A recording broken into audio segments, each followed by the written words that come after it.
It is August the 7th, 1485. This is Mill Bay in the far west of Pembrokeshire. A young nobleman is sailing to the land of his fathers. He's been in exile in France. His mission is to capture the crown of England.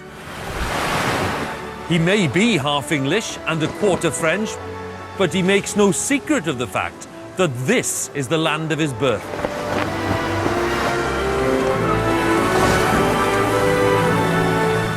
For the first time, a self-proclaimed Welshman will become King of England. Under the dynasty that he starts, Wales will be united with England, and for every generation of Welsh people to come, the consequences will be immense. But what exactly that means in the coming 2.5 centuries will depend on who you are, whether you're a wealthy landowner or one of the ordinary people.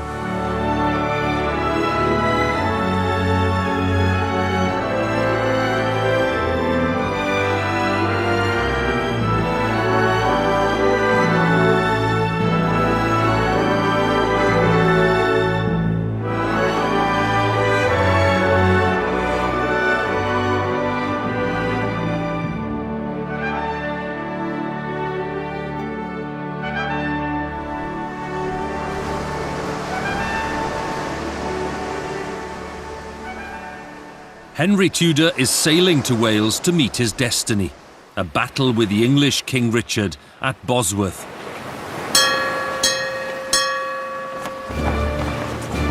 It's the culmination of a bloody struggle for the English crown between two power-hungry clans, York against Lancaster, the Wars of the Roses.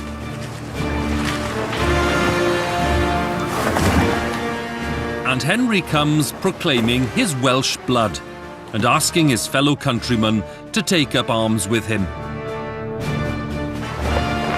En route, his supporters sew a homemade flag for Henry's army, the Tudor colours of green and white, with the fire-breathing Red Dragon of Wales.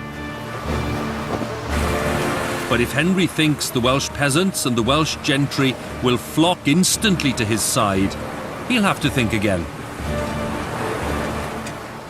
Wales is in a pitiful state and has been for 200 years. No proper institutions, no court, no capital, no real means of steering her own destiny. And that's before you factor in the Black Death, which has wiped out 1/4 of the population, the endless failed harvests, and the terrible suffering. So is there any cause for hope? Well, not really. The son of destiny, Owain Glyndŵr, has risen up and been defeated.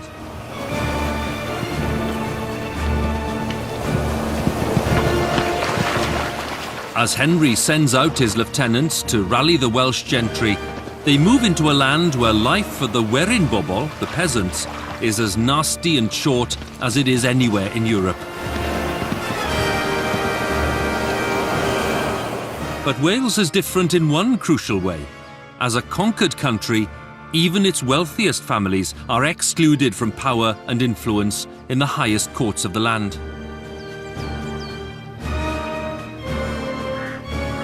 If there are some small signs of progress since the days of Glyndŵr in church life, architecture and poetry, they hardly amount to a great leap forward.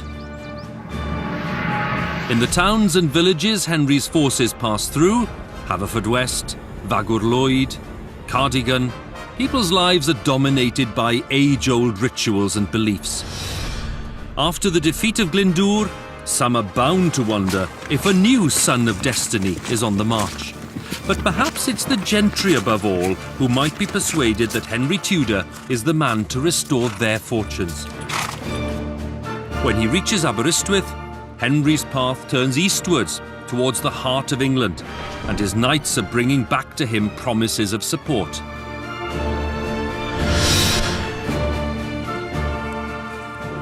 All the same, the people's response is rather lukewarm.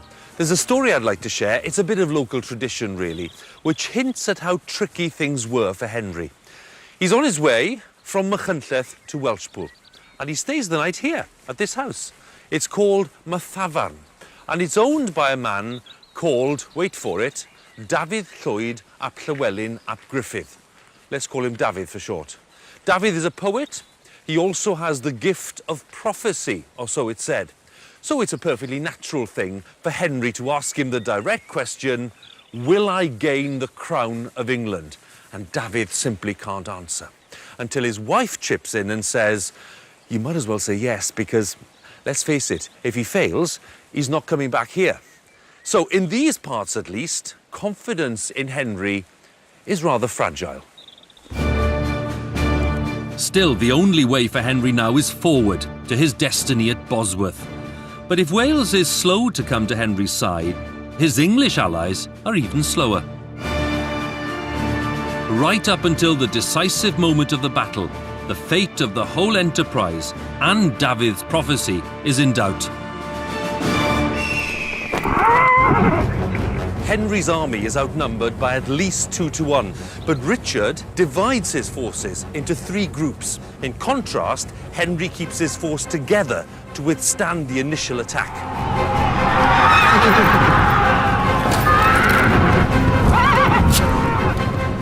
Richard still has men in reserve, so he orders his second group to attack.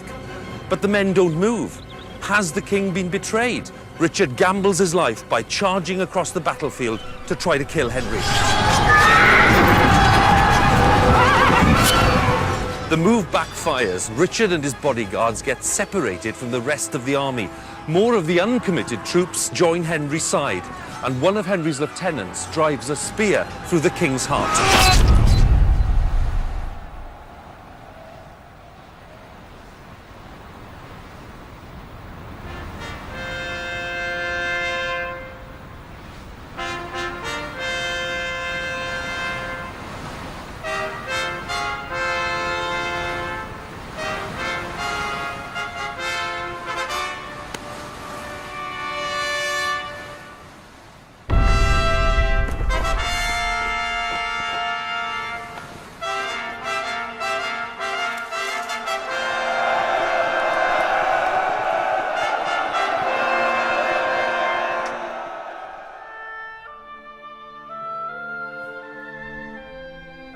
So who kills Richard?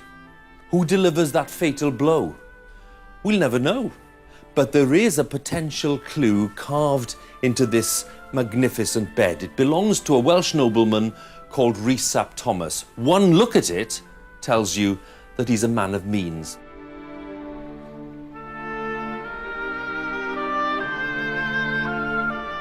I want to look at the intricate carving around the edge of the bed. It tells us the story of Rhys ap Thomas's rather exciting life. And focus on this section here. 2 knights charging at each other. A horse here which has lost its shoe. And that could easily be a reference to Richard, who is famously unhorsed in the Battle of Bosworth. And in Shakespeare's version of that event, cries out, "A horse, my kingdom for a horse." So is this the bed of a man who killed a king?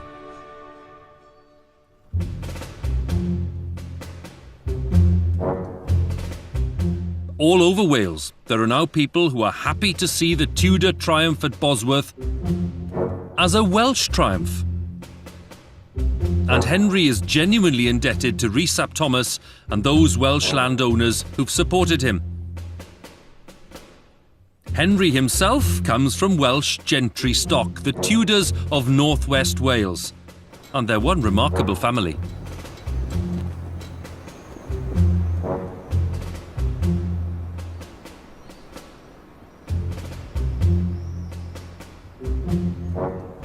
Henry Tudor would have grown up with tales of this place. This is Penmynydd in Anglesey, one of the seats of his family, who'd served the Welsh princes 3 centuries before, and who'd fought for their cousin, Owain Glyndŵr, in his great uprising. And Henry no doubt would have been intrigued to learn how his grandfather had met his grandmother. Owain Tudor, that's Owain ap Maredydd ap Tudur, had fought for the English king, Henry V. And after Henry's death, well, Owain somehow managed to catch the eye of Henry's widow, Catherine of Valois, Queen Catherine, the The story is they were at a dance together, he was a bit drunk, she took a fancy to him. That's Welsh charm for you.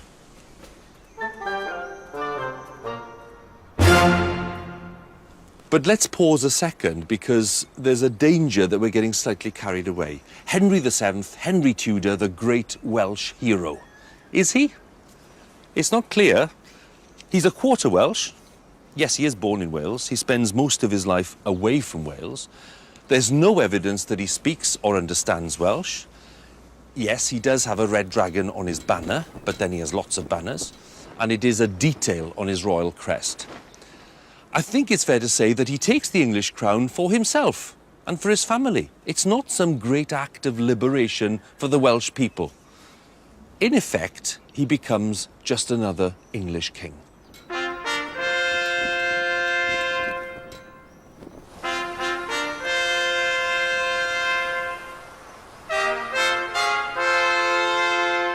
And yet that royal magic seems to do the trick.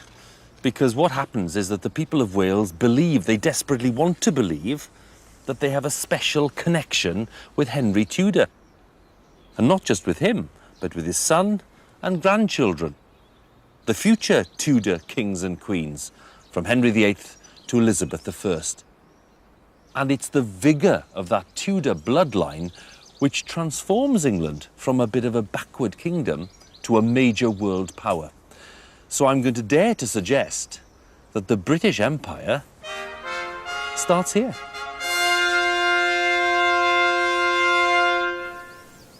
Henry's first son is born the year after Bosworth. Henry calls him Arthur, a name linked by now with claims to the English throne, but one steeped in ancient Welsh history too.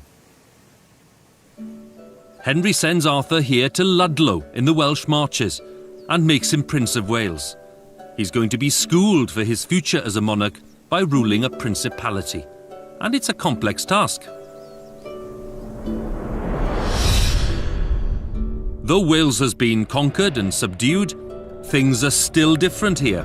Even the Marches, the most accessible parts of the country, are not part of the English legal system. They're governed by the Council of the Marches, which has its headquarters in Ludlow. And the plan is to get the young Prince Arthur to run it.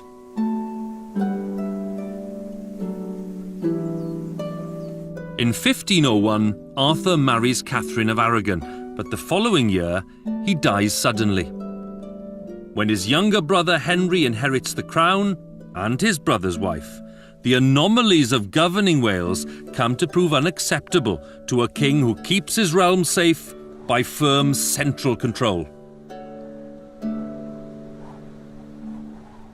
But Henry VIII has plenty of other things on his mind. Famously, religion and marriage.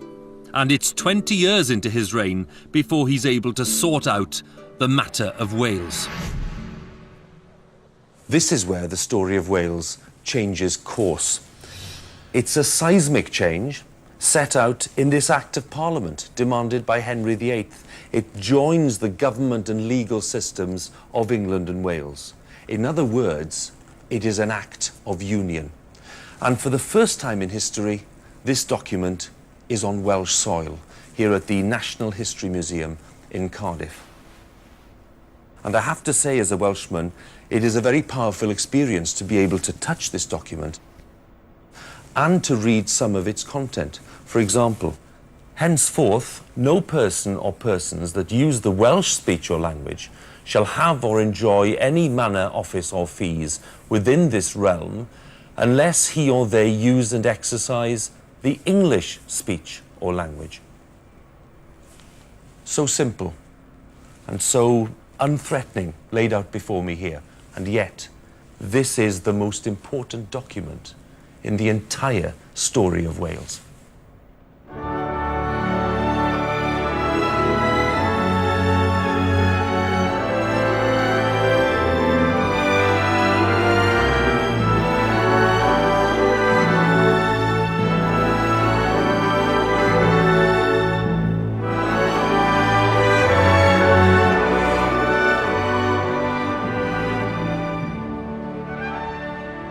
And while I'm at the museum here in St Fagans, I'm taking the chance to learn more about this essential chapter in our story from Professor Geraint Jenkins.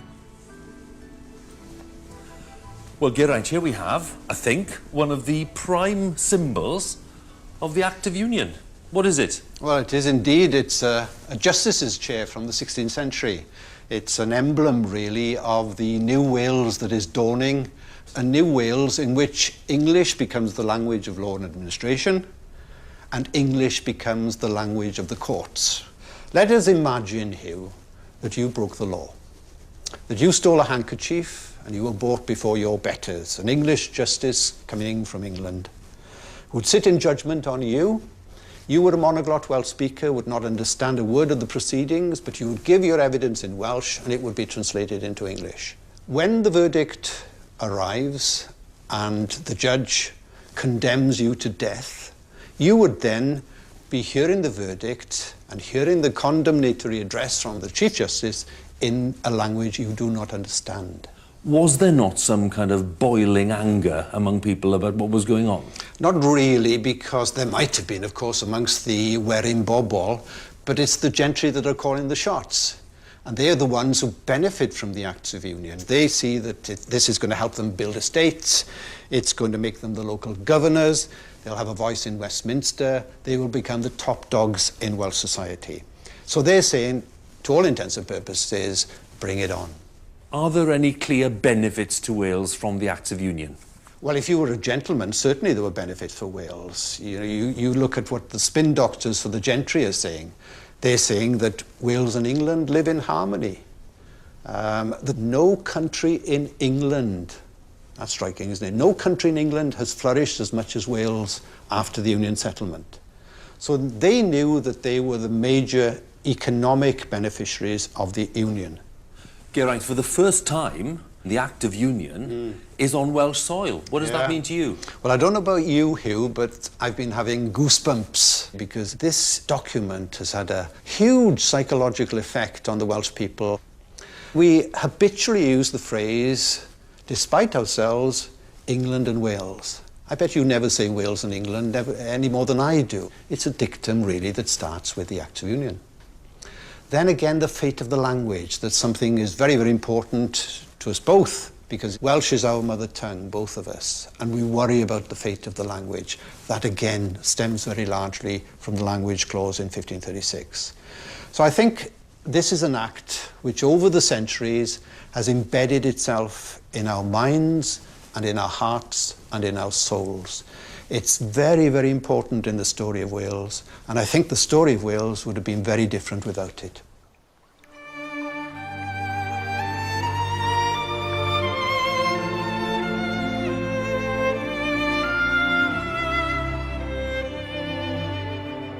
It's worth pausing a moment and thinking about the lives of those who are subject to Henry's laws. The population of Wales is just under 250,000. That's about the size of modern Cardiff. 9 out of every 10 of them don't speak or understand English. There are some towns with a few thousand residents: Carmarthen, Haverfordwest, Brecon and Wrexham. But the vast majority of people live off the land, away from the towns. Most people never have the luxury of travelling far from their own parish. Their lives are focused on a tight locality, a filltir sgwâr, their own patch, something that's still so important for many of us in Wales.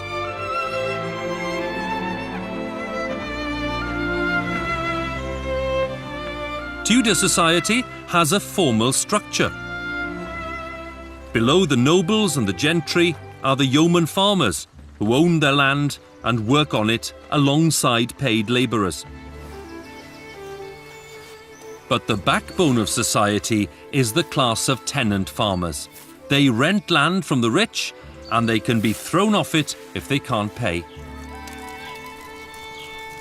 Their families are large, but disease and food shortages mean that many of their children never survive to adult life. Mom!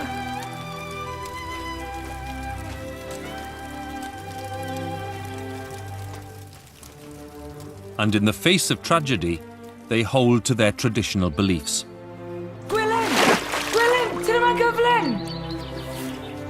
Wales is a Catholic country.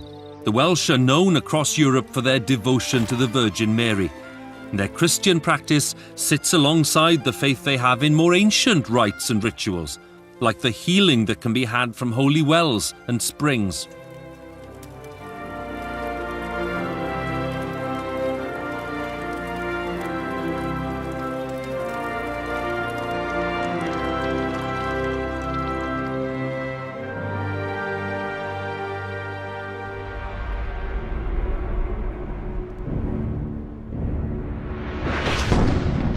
But there is a big religious change coming in the reign of Henry VIII, driven by his ambitions and by his sex life. Henry's marriage to Arthur's widow, Catherine of Aragon, and then his desire to annul the marriage, sparks a break with the Pope in Rome. And Henry uses the split to get his hands not just on a new wife, but also on money and property, and lots of it.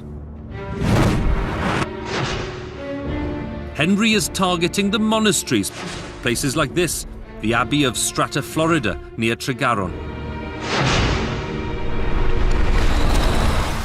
He's attacking places which for centuries have been pillars of Welsh life, where monks have chronicled our history and supported our princes and poets. What happens is perfectly lawful. Henry's made sure of that. But he is responsible for the destruction of some of the greatest buildings in Western Europe, and they now lie in ruins. It's an act of state-sponsored vandalism on an epic scale. And here in Wales, the damage is more extensive because that link between the monks who lived in these places and Welsh learning and culture is now broken.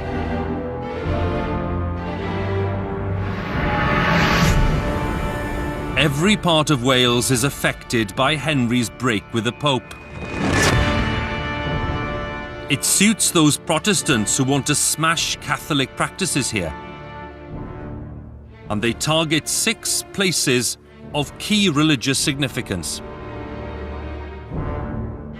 One of them is Penrhys in the Rhondda. A miraculous wooden statue of the Virgin Mary is said to have appeared here. This modern statue commemorates the tradition. Henry's enforcer, Thomas Cromwell, knows that they'll need to move very carefully.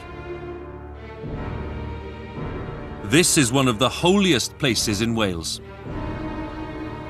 Pilgrims came here across land and sea, according to the poets. They came to bathe in the water of the Holy Well. They came here for healing of body and of mind.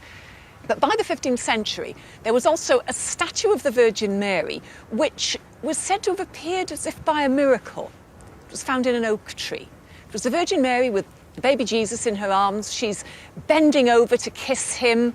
She's the Queen of Heaven, but she's also an ordinary peasant woman with her baby in her arms. I think that was what spoke to the ordinary people of this area. She was one of theirs.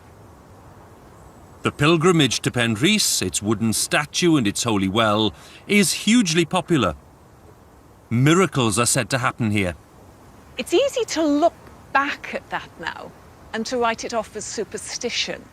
But this was a belief which ran right through society, from kings and princes right down to the peasants. This belief that if you travel to somewhere that holy things have happened, holy things can happen to you. But for the Protestant reformers empowered by Henry VIII, beliefs like these are not just superstitious, they endanger national security. For them, the destruction of shrines like this was a priority, no matter how beautiful they were, no matter how much people loved them. In fact, precisely because they were beautiful and people loved them. So Thomas Cromwell wrote in the summer of 1538 to a local landowner, William Herbert, of St Julian's in Newport, and told him to come to Penrhys and to destroy the shrine. When he got here, he had an audience. So what he says in his report to Thomas Cromwell is, I explained to them what they were doing wrong, I told them how they were dishonouring the king and God, and I took the statue away. End of problem. Strange thing about his story is that it took him 3 weeks to write up the report. And when he wrote it up, he said the statue was still in his house in Newport. Now that statue was hot. It could have sparked a rebellion. What's he doing with it still in his house? But if Herbert is having second thoughts about Penrhys's miraculous statue, there's no evidence that anything comes of them. The wooden statue is taken to London and it's burnt to cinders.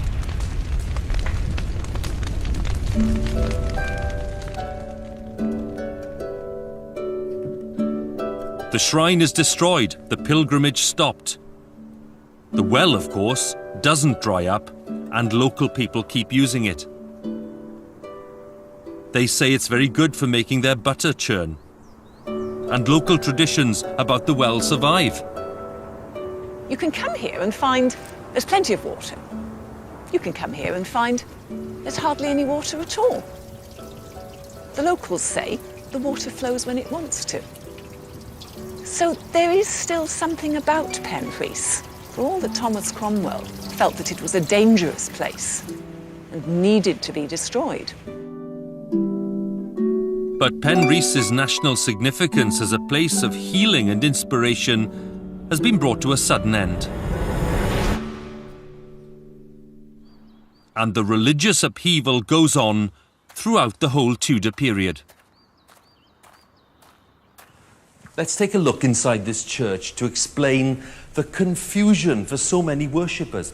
Henry VIII, when he dies, still considers himself a Catholic despite all his troublemaking. His son Edward is a Protestant, his successor Mary a devout Catholic, and Elizabeth I a hardline Protestant. What does all that mean for these churches? Well, things which have been familiar for centuries disappear by royal command. No more shrines, no more relics of the saints, no more going on pilgrimage. Even the language of worship changes from Latin to a mix of English and Welsh. And the most visible signs of change are here, on the walls around us. Because the churches go from being richly ornate and decorated in a splash of colour to being plain and white and simple. And then just as people are getting used to that, back comes the colour in all its glory. And then not long afterwards, it's gone, disappeared, and the walls no longer have a story to tell.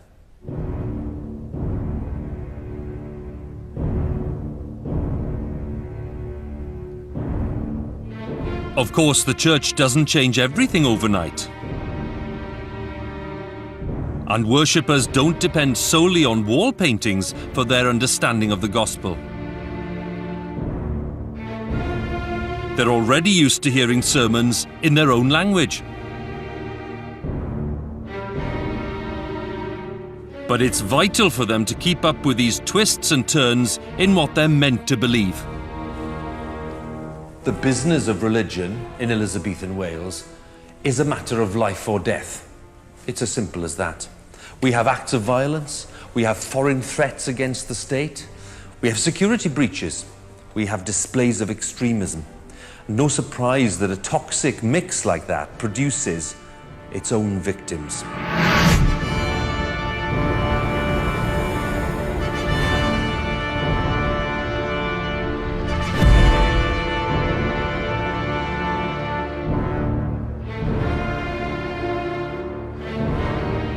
Queen Elizabeth I, a Protestant, is on the throne, and some of her subjects refuse to give up the Catholic faith. Richard Gwyn, a school teacher from Montgomeryshire, is one of them. He causes a local outrage. Richard Gwyn, in May of 1581, is brought to this Anglican church in Wrexham. 6 men drag him into this building. They are determined to make him listen to an Anglican sermon, but he's having none of it. They bring him to this area near the pulpit, and they put him in shackles. And in a show of defiance, he rattles those chains so loudly that the voice of the preacher can't be heard. And for that, Richard Gwyn is punished. He's taken outside to the public stocks. Even then, he doesn't lose his strength of spirit. He's taunted by a local Anglican clergyman who says, "I have as much authority as the Pope in these parts." Richard Gwyn replies to him very clearly, "St. Peter was given the keys to the kingdom of heaven. You've clearly been given the keys to the beer cellar."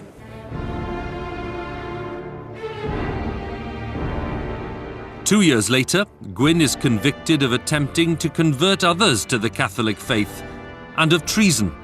He's brought to the town's beast market to be hanged, drawn and quartered.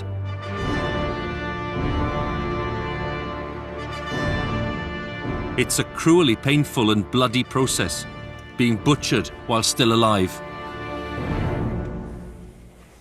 When Richard Gwyn is hanged, he appears to be dead. But when he's cut down, he revives and he remains conscious throughout his disemboweling. His final words, in a cry of anguish, are these: "Iesu, trigar haurthyf." Jesus, have mercy on me. 4 centuries later, in 1970, the Catholic Church declares that Richard Gwyn is a saint.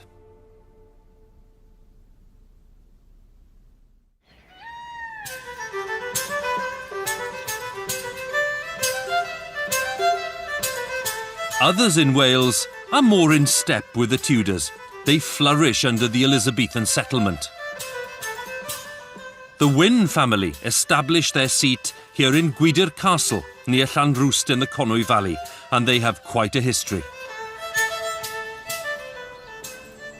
Just after the Battle of Bosworth, one of Henry Tudor's great supporters, Maredydd ap Ieuan ap Robert, finds the money to rebuild this castle. Maredydd is descended from the ancient kings of Gwynedd, and he now founds this dynasty of his own, the Wyns. After Henry VIII smashes the monasteries, the Wyns pop down the road to Mynnan Abbey and find just enough Gothic rubble lying around to build a fine new porch and gardens in the latest style. One of the best-known residents of Gwydir becomes a real mover and shaker in London.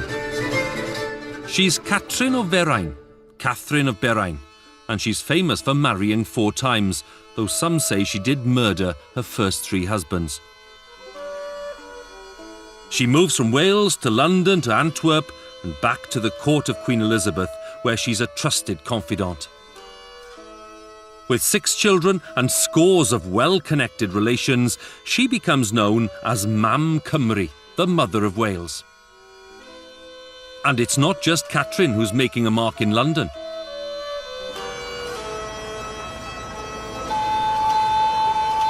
The Welsh are everywhere, networking, influencing, socialising. We can think of them perhaps as the biggest ethnic group in the city, thriving in this cultural melting pot, Shakespeare's London. Queen Elizabeth is more concerned with the Welsh who stay at home in Wales. To get them to buy into her Protestant revolution, she gives them something very precious, a Bible in their own language. Well, for generations within Wales, the idea was that Elizabeth had done this out of the kindness of her heart, out of a particular care for the people of Wales. Because the Welsh, of course, identified very strongly with the Tudor dynasty that had originated in Anglesey, that was seen still as a Welsh family. So they thought that this was an act of particular benevolence. Now, in reality, of course, Elizabeth and her ministers had very good tactical reasons for wanting to produce the Bible in Welsh. Elizabeth was a Protestant queen. She was facing all kinds of potential threats from abroad, from Catholic nations, particularly Spain, from the Pope. So she was intent upon ensuring that the Welsh would become good Protestants. The Welsh Bible is early. It's only the 13th language in the world to get its own translation. Well, when we look at the 1588 Bible, you can see, to start off with, its size. It was a pulpit Bible. It's a large Bible. It was never intended to be read at home. It's not the sort of thing you can take with you to bed and read a chapter before going to sleep. It was intended for use in the churches. There were about 1,000 copies printed initially in 1588, just about enough to supply the parish churches throughout Wales. And they cost £1 each. which was a lot of money at that time. They were very often kept chained to the pulpit within churches so that they weren't stolen, because there were some Bible thieves around at the time. But this, in a way, is the start of a process then of actually making sure the Welsh people were familiar with the contents of the Bible. They would hear this Bible from the pulpit every Sunday. Most of the translation is done here.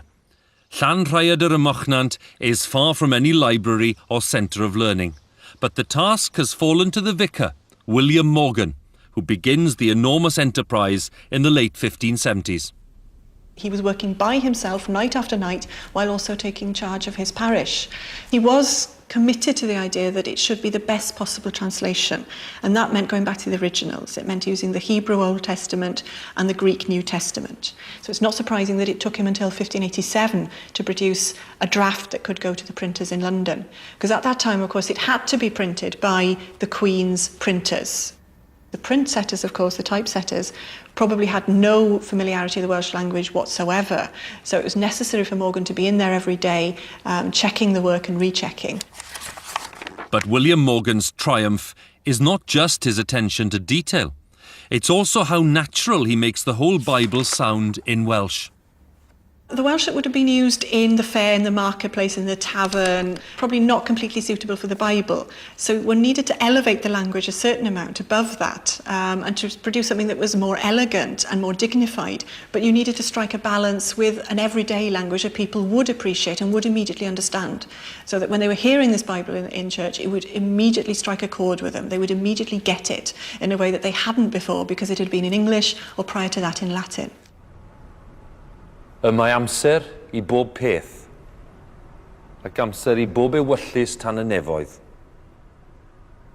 Amser sydd I eni, ac amser I farw, ac amser I blannu, ac amser I ddiwreiddio y peth a blanwyd. Amser I law... Nothing resonates more powerfully for me than the words of the Bible in my mother tongue. Amser I wylo, ac amser I chwerthin. And this goes to the heart of William Morgan's towering achievement. Here we are in the church of Llanrhaeadr y Mochnant, where he addresses his flock over many years. What he does is he gives the Bible a new credibility throughout Wales as a vehicle of faith. Amser I ryfel, ac amser I heddwch.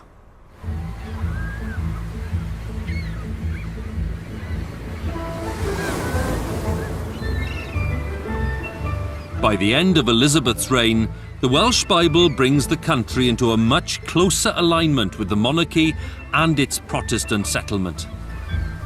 But not everyone is focused on spiritual matters. Ports like Tenby are about to enter the commercial age, dealing in high-end goods like gloves and taffeta.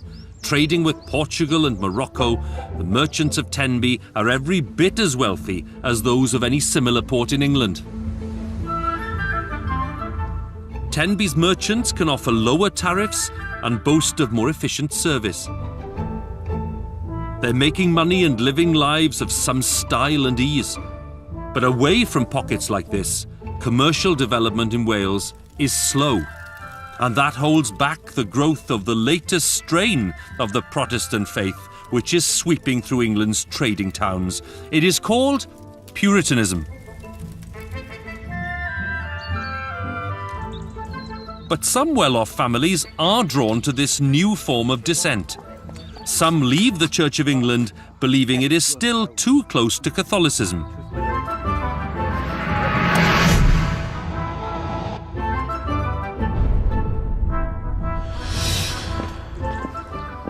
Take the Pritchards of Llancaich Fawr in the parish of Gelli Gaer near Pontypridd.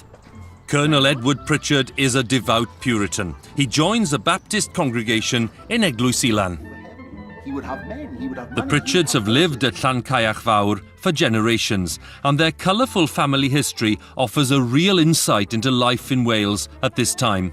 It vexes me that you are thus displeased, my lord. Edward has married Mary Mansell, daughter of a wealthy family from Briton Ferry. Their household boasts 15 servants who live in the manor house. Colonel Pritchard's right-hand man is the steward. What does the bailiff have to say of this? It's been confirmed by the bailiff, sir. Unlike the other servants, he's an educated man who can speak English. He has a good grasp of husbandry and the law. Master James, you are to give the court the truth, the whole truth, and nothing but the truth. So help thee God, and by the content of this book. He helps Colonel Pritchard in presiding over local court cases in the Great Hall at Llancaich Fawr. Of rents. They settle rent disputes and minor misdemeanours. Aye, indeed it has. It also seemed to me, good sir, that you are in contempt in some measure. Dispensing the King's justice, it seems, is part of God's work. What's in it? The family does make time for leisure and entertainment.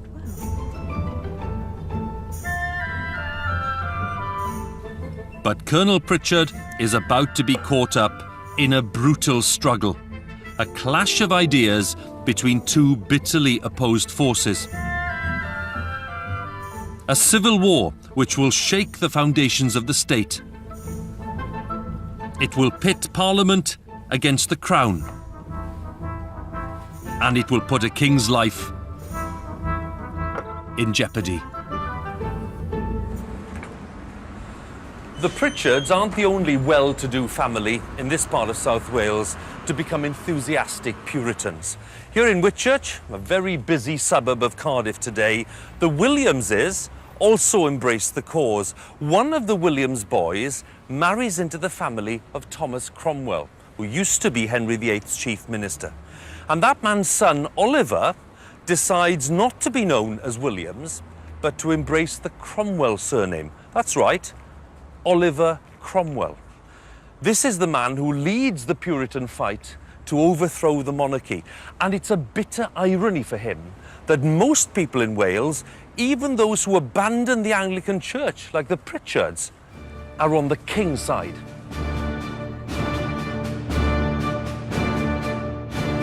Before hostilities end, Edward Pritchard will join Parliament's side. But when civil war breaks out, his instincts as an officer of the Crown impel him to take up arms for the king. In the middle of the campaign, he'll have a very special dinner guest here at Llancaich Fawr. King Charles himself. It's counterintuitive for us today who think of ourselves as a socialist, left-wing, Republican-esque sort of place. In fact, we were thoroughbred royalists. The Welsh actually liked their king, King Charles. Lots of places in England, of course, felt that he was doing something seriously wrong with the government of the whole country, with the government of the church. There are elements of that in Wales, yes, but in fact they see King Charles as their king. Kingship is something that the Welsh have taken on board as their own since the Tudor period. What they like even more, I think, is their church. The Church of England, ironically, is very much the Church of Wales in this period. The Church of Wales, which has been thoroughly Cymricised. It's in their own language. Their sermons, their liturgy, their faith is truly Welsh. Now, Charles, of course, represents the head of that church. Parliament looks like it's challenging that church. It wants to bring in more of a Puritan type of worship. Charles's recruiting sergeants are helped further by the way Parliament talks about the Welsh. Simple, ignorant, stupid, simply following the king because they know no better. Do you really want to fight and die for a bunch of people who are calling you an idiot? The Welsh aren't idiots, but they have backed the losing side. By 1646, the king is in prison, and the outcome seems to be settled. Well, not quite. After the fighting has stopped, we get a battle over what was the war about.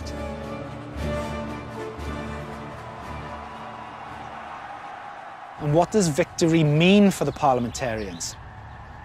Does it mean that you have the king as a mere figurehead with a radically reformed church?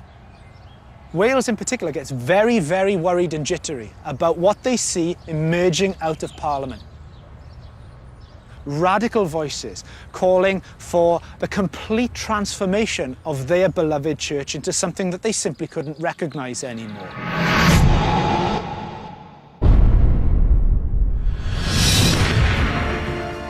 Cromwell's radicalism is alarming his own supporters. The mayor of Pembroke is one of them. He's John Poyer, a merchant, just the kind of person who's sympathetic to Puritanism. Surrounded on all sides by royalists, he's held the castle for Parliament. But now he's having second thoughts.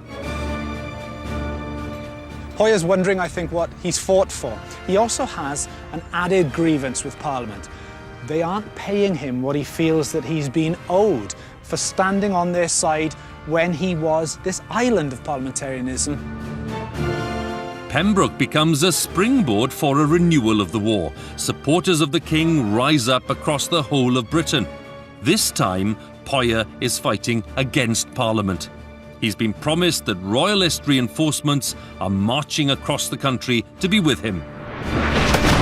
What does come his way, however, unfortunately for him, is Oliver Cromwell and the New Model Army, who sweep through South Wales, defeating royalist forces as they go, principally in the Battle of St Fagans, and end up outside these walls, where they raise a siege. They don't really have the firepower to demolish the place, and for several weeks, Cromwell is camped outside here with perhaps 6,000 men. Poyer and his associates are inside with a few hundred. From May until July of 1648, the castle holds firm under the siege. In the end, Cromwell brings up the biggest guns he has to threaten the medieval ramparts.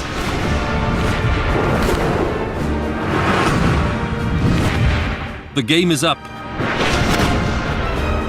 With two other rebels who've been at his side, Rowland Larn and Rice Powell, Poyer surrenders himself to Puritan justice. They are taken before a court-martial and tried. They are found guilty of treason, all three of them. They plead for their lives. And the Council of State, which is the body effectively in charge of the country at this time, agree that justice will be served if only one of them dies. And so they decide to draw lots. In fact, they have a child choose the lots for them. On two pieces of paper are written, "Life given of God," and the other is blank. And Poyer is the one that pulls the blank sheet of paper out from the child's hand, and she asks him, "Did I do well?" And he looks down at the child and says, "Yes, you have done very well." Poyer faces the firing squad in April 1649, and Wales's resistance to Parliament dies with him. But from Pembroke to here in Caerphilly, Oliver Cromwell doesn't feel secure in the land of his fathers quite yet. He's known as God's Englishman, some might even call him God's Welshman, but Cromwell, after winning the Civil War, in which Caerphilly Castle plays a very small part, orders his army to slight the castle, and the damage they cause may well be responsible for the famous leaning of the southeast tower. Forget Pisa with its 4% drift, Caerphilly can boast fully 10%. It's worth having a look if you have the inclination. Cromwell is determined to get the Welsh to take Puritanism seriously. His parliament passes an act for the propagation of the gospel in benighted Wales. Scores of mainstream Anglican clergy are thrown out of their churches, replaced by enthusiasts for the new cause. But in the end, the calls for a Puritan Wales will fall on deaf ears.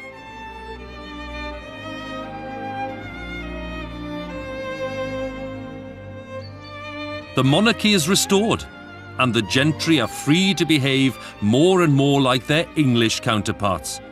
As a new century dawns, the distance between them and the Welsh-speaking Werin bobl seems greater than ever. Perhaps that's why the Welsh countryside is seen as a backwater, stagnating economically, lacking the vitality of urban life which develops in England in the 1700s. It's a picture that Nia Powell, an expert in the agriculture of the time, is keen to challenge. Quite often Wales is described as an impoverished country of subsistence farmers. Well, that's not true at all. What you find in the uplands in particular are entrepreneurial farmers, if you like.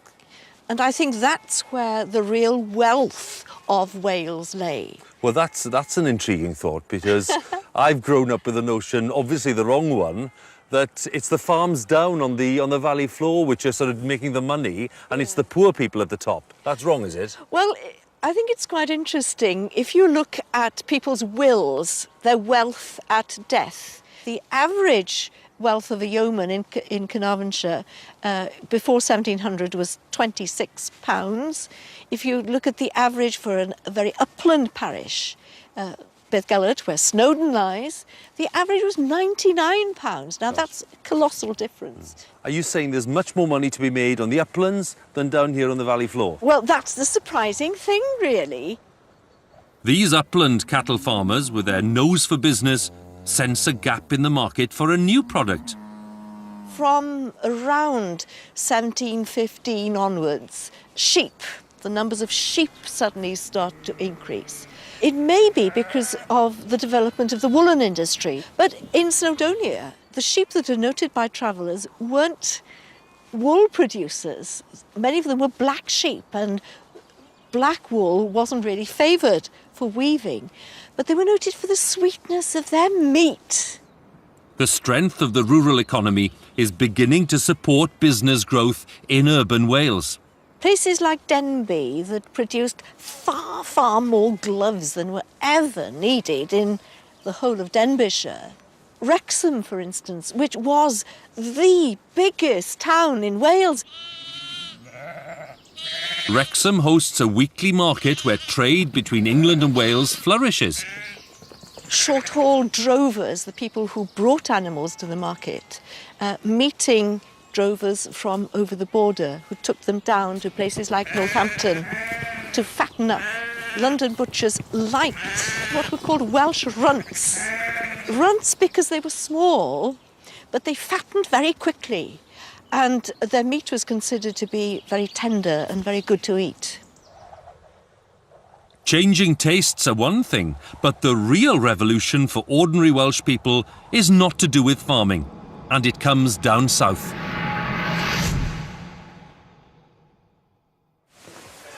Something here is on the move. It's gathering pace, and it's a remarkable phenomenon. And it's driven by two dynamic forces, religion and education, and led by two dynamic people, Griffith Jones and Bridget Bevan. And together, they help to make Wales one of the most literate countries in the world. Griffith Jones is the rector of Llanddowror near St Clair's. His idea is to set up a school in one village, get the people to teach each other to read, and then move on or circulate to a neighbouring hamlet. You teach your friend here to read, he teaches somebody else to read, and then somebody else, and on it goes and on it goes. And the key thing is, they're doing all this in the only language that 9 out of every 10 people understand, Welsh.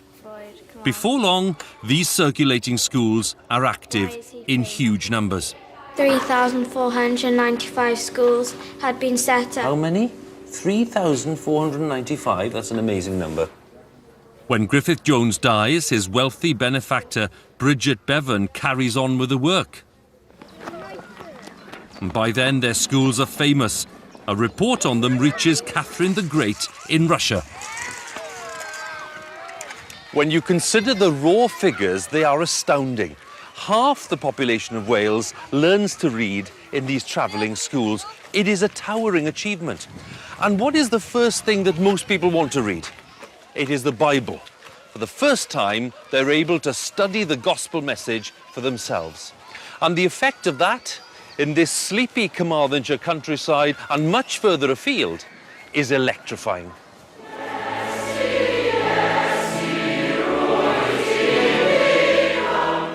It's what we call the Methodist revival. Dynamic preachers like Howell Harris and Daniel Rowland draw thousands to meetings in the open countryside. Methodism begins as a movement within the Anglican Church, but before long its converts are breaking away to build their own places of worship.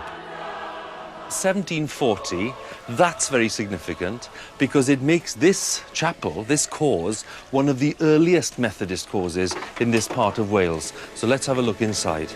Diolch yn fawr, Huw. One of the features of non-conformist denominations like Methodism is fervent hymn singing. The revival boasts probably the greatest hymn writer of them all, William Williams Pantycelyn. His words still ring out around our rugby stadiums today.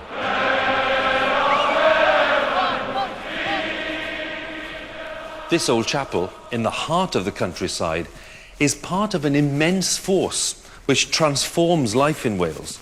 The Methodist preachers who address this congregation revitalise the Christian faith in this country. They make it a central feature of people's lives. And while that experience is alien to many people today, it is certainly part of my family's story, and many other families too, and it is without question one of the most important chapters in the story of Wales. Huw Jones has led the singing in this chapel for more than half a century. With a little persuasion, he's agreed to sing for me the words of Morgan Rhys, another great local hymn writer from those days of the revival.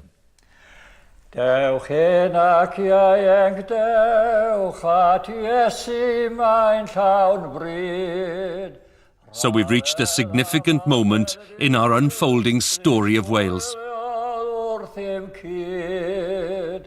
For the first time, we can hear an echo of our past, handed directly from generation to generation through people's memory and experience.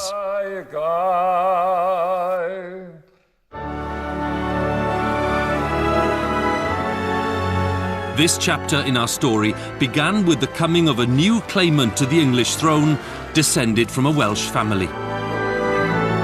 The Acts of Union passed by his son give the Welsh gentry equality with their English counterparts, but condemn ordinary people to justice in a language they don't understand. It's the Welsh Bible which binds them closer to the crown and to its church. So when civil war breaks out, a Puritan parliament can't persuade them to join its religious revolution. It's the remarkable campaign to teach ordinary people to read that prepares the ground for a fervent new form of Christianity. The Welsh embrace it as their own, just as a new rural economy promises a more prosperous future.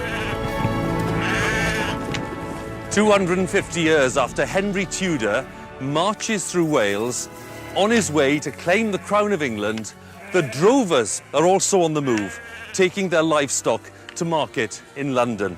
That coupling of England and Wales is now a reality. But things are changing.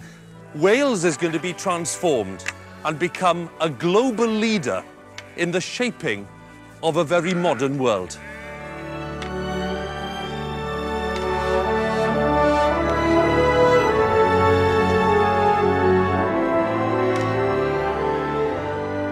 The Open University has produced a free booklet for you to learn more about the history of the people of Wales.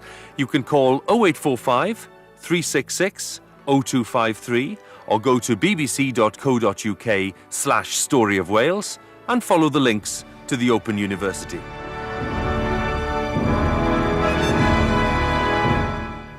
Dan Snow explores the Empire of the Seas here on BBC HD at 7 tomorrow night. And coming up next this evening, we're heading down to the wartime farm.